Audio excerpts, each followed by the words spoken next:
இவர் சிந்தனைகளில் சிறந்தவர், எளிமையானவர், பழகுவதில் குழந்தை போன்றவர், வாசிப்பில் தன்னை தொலைப்பவர், தான் பெற்ற இன்பம் பெருக இவ்வையகம் என்று என்பதற்கு இணையாக வாசிப்பை அனைவரிடத்திலும் ஊக்கப்படுத்துவதை பிரதானமாக செய்பவர். புத்தக மனிதர், விஜயா பதிப்பகத்தின் உரிமையாளர் மு. வேலாயுதம் ஐயா அவர்களை வரவேற்புரை அளிக்க அழைக்கிறோம். புத்தகத்தில் உலகை படிப்போம், உலகத்தை புத்தகமாக படிப்போம்.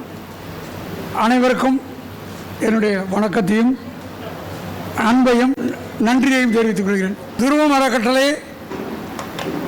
நான் கோயம்புத்தூரில் இருக்கேன். ஏதோ ஃபோனில் தொலைபேசியில் ஆலோசனை சொல்லலாம். ஆனால் இவ்வளவு செயல்பாடுகளுக்கு காரணம் முக்கியமாக நீங்கள் தானே. அதனால் உங்களை முதல்ல வருக அறக்கட்டளைக்கு வலுவாக இயங்குவதற்கு, உற்சாகமாக இயங்குவதற்கு உங்களை வரவேற்கிறேன். சிறப்பு விருந்தினர்கள் சொல்கிறோம். சிறப்பு விருந்தினர்கள் ஒவ்வொரு பற்றியும் சொல்கிறதுக்கு ஒரு நாளாக, ஒவ்வொருத்தரை பற்றியும் சொல்கிறதுக்கு 8ஆம் தேதி நடக்க வேண்டிய மகளிர் விழா இப்போ 15 நடக்குது. இந்த 15 நடக்கிறது என்ன பொறுத்தனா, நீங்கள் தேர்ந்தெடுத்திருக்கிற இந்த 4 பெண்கள் சாதாரண சொல், செயற்கரிய செயல் செய்தவர்களை அதை பெண்மணிகள்னு சொல்கிறோம். இந்த 4 பெண்மணிகளுமே அது ரொம்ப வித்தியாசமானவங்க. அவங்கள பற்றி சொல்ல முடியாது. ஒரே ஒரு செய்தி, இதே அரங்கில் டாக்டர் விஜயராகவன், அவர் பெரிய விஞ்ஞானி, வேளாண் விஞ்ஞானி, உயர் பொறுப்பில் இருந்தவர். நிர்வாகத்தில் ஒரு 4 விதமாக ஏபிசிடின்னு பிரித்தார். நான் இலக்கியத்துறையில், எழுத்தாளர்களில், பத்திரிகையில் நான் ஒரு 2-3 விதமாக பிரிச்சுக்கிறோம். இந்த ஏ அப்படிங்கிற படைப்பாளிகள், எழுத்தாளர்கள், கவிஞர்கள் எப்படி இருப்பாங்கன்னா, அவங்க எழுதுறது பற்றி அவங்களுக்கு அதனுடைய அருமை அவங்களுக்கே தெரியாது. பிரமாதமாக எழுதுவாங்க. சமூகத்தில் உலகம் முழுக்க அவங்களுக்கு தெரியும். அவங்க படைப்பு ஒரு மாற்றத்தை உண்டு பண்ணியிருக்கோம். இவ்வளவு நடந்திருக்கலாம் அவங்களுக்கு தெரியாது. இப்போ நம்முடைய படைப்புகளை படித்து விட்டு இவர்கள் என்ன கருதுகிறார்கள், என்ன எண்ணுகிறார்கள், அதெல்லாம் அவங்களுக்கு தெரியாது. எழுதுவதுடன் என் பணி முடிந்து விட்டது, எழுதிவிட்டேன், அவ்வளோதான் அப்படின்னு அவங்க இருப்பாங்க. எதையும் கண்டுக்க மாட்டாங்க, எதை பற்றியும் கவலைப்பட மாட்டாங்க. அந்த வரிசையில் இந்த 4 பேருமே, அவங்க இன்பவழி சுப்பிரமணியனை பற்றி சொல்லணுன்னா என்ன சொல்கிறது, அங்கே அவங்க எல்லா மொழியும், ஆங்கிலம், தமிழ், சிறந்த படைப்பாளி, சமூக சேவகர் எல்லாம் அவங்க லிஸ்ட்டில் காமாட்சி பட்டியலில் அவங்களும் வந்துடுவாங்க. அவ்வளவு குடும்பங்களுக்கு ஆலோசனை, நிறைய தற்கொலையிலேருந்து விடுவிச்சிருக்காங்க அம்மா ஆச்சு, இன்பவழி ஆச்சு. இப்போ அவங்க ஒரு புத்தகம் வையாசி 19 எழுதி இந்த உலகத்திலே சமூகத்தை ஒரு புரட்டி போட வச்ச புத்தகம் அது இங்கே விற்பனைக்கு இருக்குது. அவங்கள வருகன்னு வரவேற்கிறோம். அவங்க உடல்நலமில் இருந்தாலும் மேலூர் விழா முடிச்சுட்டு தான் போவேன் சொல்லி வந்திருக்காங்க. அவர்களே வரவேற்கிறோம். அடுத்து அவங்க காமாட்சி அமைச்சர், அவங்களுக்கு என்ன சொல்கிறது, அலுவலகத்திலே வீட்டில் அவங்க இருக்க மாட்டாங்க. அவங்க சுற்றிகிட்டே இருப்பாங்க. சமூக ஆர்வலர், இந்த ஊனமுற்றோருக்கான வாழ்க்கையை அர்ப்பணிச்சுட்டு எப்போ பார்த்தாலும் அதே சிந்தனை தான். கனவு கூட அவங்களுக்கு அதில் தான், அந்த கனவு கூட அப்படி தான் காணுவாங்க. அவர்களை வணங்கி, ஏன்னா இன்றைக்கி வணங்கி அவர்களை வரவேற்கிறோம். மத்திய அரசினுடைய மனிதவள அந்த அமைப்பில் அவங்க ஆலோசனை குழுவில் இருக்காங்க. அவர்களை வருக என்று வணங்கி வரவேற்கிறேன். வள்ளிக்கண்டன் ரோஜா முத்தையா, உலகத்தினுடைய இந்தியாவின் ஒரு அடையாளம். எத்தனையோ கண்டுபிடிப்புகள் இருக்குது, ஆனால் உலகத்தில் ஒரே இத்தனை கோடி மக்களில் ஒருவர் தான் ரோஜா முத்தையாங்கிறது, ஒருவர் தான் மிக்க ஆளுமை மிக்கவர். அவருடைய புதல்வி வள்ளிக்கண்ணன் பத்திரிகை ஆசிரியராக இருக்காங்க.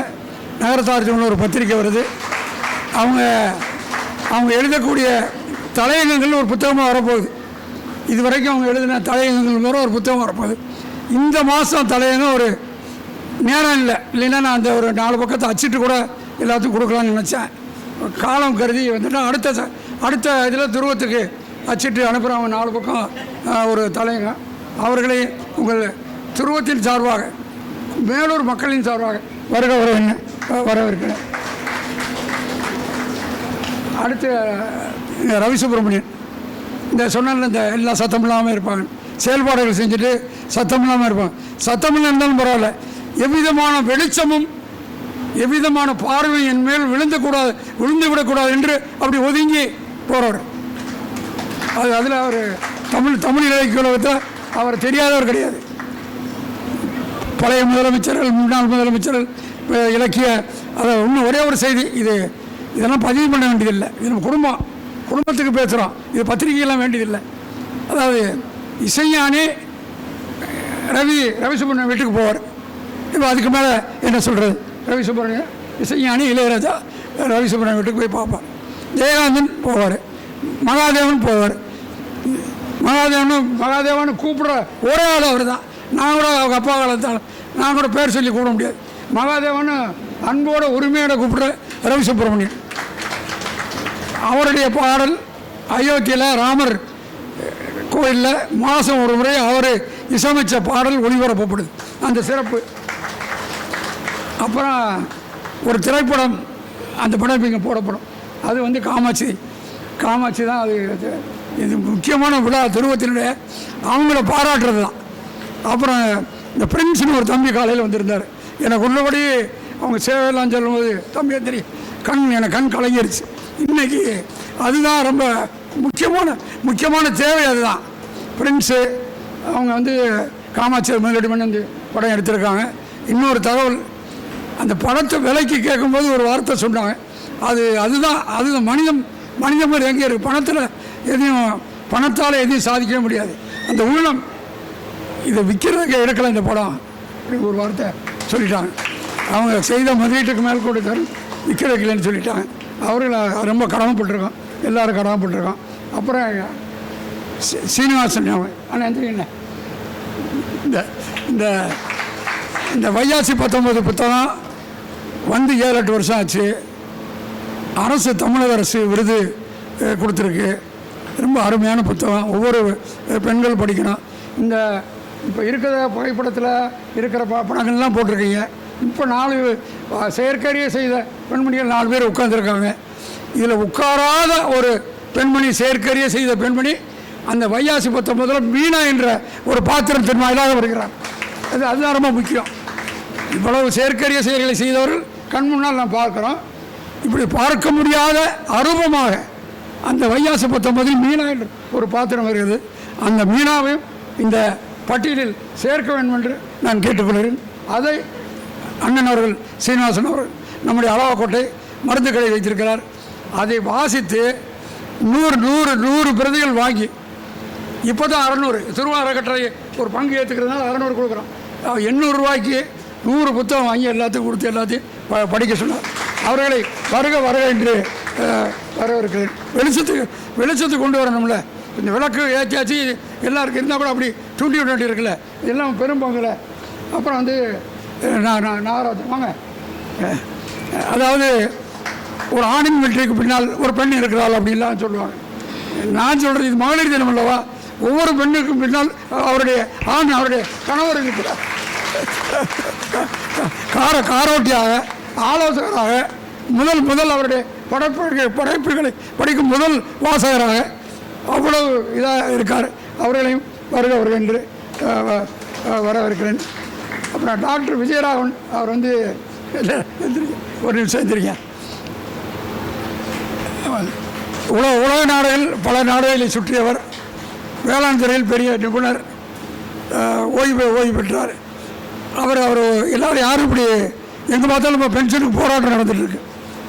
வேலை பார்க்குறவங்களுக்கு ஒரு ஜவுளி கடையில், நகைக்கடையில், மளிகை கடையில் வேலை பார்க்குறவங்களுக்கு 10,000-15,000 பெரும்பாடாக இருக்குது. அவர்கள் அந்த பெண்கள், ஆண்கள், ஊழியர்கள் என்ன பண்ணுவாங்க? அந்த 10-15,000 உத்தரவாதம் இல்லை. பல திட்டுக்கள் வாங்கி அந்த பல பயப்பட்டு அந்த சம்பளத்தை வாங்கி குழப்பம் நடத்துகிறாங்க. அரசு பணி உத்தரவாதம் ஆயிடுச்சு, பென்ஷன் வருது, ஓய்வு பெற்றாச்சு. அந்த பென்ஷன் பற்றிலே ஒரு போராட்டம் நடத்துகிறாங்க. எல்லாம் நினச்சி பாருங்கள், புரியுது அவங்களுக்கு?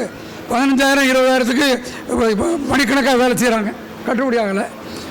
அரசு ஓய்வு பெற்ற பிறகு அவங்க குடும்பத்துக்கு பென்ஷன் வருது, லட்சக்கணக்காக பென்ஷன் வருது, அது பத்தலைன்னு போராட்டம் பண்ணுறாங்க. இந்த பென்ஷன் எனக்கு வேண்டாம், இந்த தொகை அதிகம் என்று எழுதக்கூடிய ஒரே அரசு விடு. இந்த பென்ஷன் பணம் நான் வேலை செய்ய எனக்கு இல்லை, இந்த பணம் எனக்கு இல்லை, புறப்படும் போது காலையில் ஒரு 50,000 1 லட்சம் பையில் வச்சுருப்பார். எங்கே போகிறாலும் ஐயா தகுதியான நபர் அதுதான் அவர். அந்த செயற்கரிய செயல்கள் தன்னலம் இல்லாமல் பிறரை பற்றி கவலைப்பட்டால் இறைவன் அவங்களுக்கு அடையாளம் காட்டுவாங்க. உங்களுக்கு எல்லாத்துக்குமே நீ எல்லாருமே உணரலாம். ஒரு தப்பான ஆளை நம்மகிட்ட அந்த உதவியை பெற்றுவிட முடியாது, கிட்டத்திலே அணுக முடியாது. நம்முடைய அதை சொல்கிறாங்க எனர்ஜின்னு சொல்கிறாங்க, இந்த ஒளின்னு சொல்கிறாங்க. அது அந்த அன்புக்கும் கருணைக்கும் இதயத்தில் ஊறிக்கொண்டிருக்கிற இதுக்கு ஒரு சக்தி உண்டு. அந்த வகையை சார்ந்தவர் விஜயராவ் அவர்களையும் வர இருக்கிறேன். ரவி சுப்பிரமணியம் இல்லை 1000 படம் ஆவணப்படங்களுக்கு மேலே எடுத்திருக்காரு. இப்போ காலச்சுவரில் அருமையான புத்தகங்கள் அவருடைய புத்தகங்கள் வந்திருக்கு. எல்லாம் படித்தா பிரமிச்சு போயிருக்கிறீங்க. எல்லாம் படிங்க, வாசிப்பு தான். இதை மறுபடியும் புத்தகத்தில் உலகை படிப்போம், உலகத்தை புத்தகமாக படிப்போம் என்று சொல்லி எனக்கு இந்த வாய்ப்பளித்த அனைவரையும் வரவேற்கிறேன். MCN மாணிக்கம் வரப்போகிறார், ஒரு தொழிலதிபர். அவரை பற்றி ஒரு வார்த்தை சொல்லிடுறேன். இது ஜனவரி 19 வைகாசி 19 ஜனவரி 19 மதுரையில் நடந்தது. அவருடைய பேச்சு நேற்று யூடியூப்பில் போச்சு. விஜயாபதி யூடியூப்பில் நீங்கள் எல்லோரும் பார்க்கலாம். அவர் சில கருத்துக்கள் இதை சொல்லியிருக்காரு. ரொம்ப ஒரு வரியாக சொல்லுவார். பெண்களை மதிக்காத சமூகம், பெண்களை மதிக்காத நாடு வளர்ச்சி பெற்றதாக சரித்திரம் இல்லை என்று ஒரு வார்த்தை பதிவு பண்ணியிருப்பார். ஆகவே பெண்களை மதிக்க வேண்டும். வரப்போகிற MCN அவர்களுக்கும் வரவேற்பை சொல்லி என்னுடைய நிறைவுரை செய்கிறேன். நன்றி, வணக்கம்.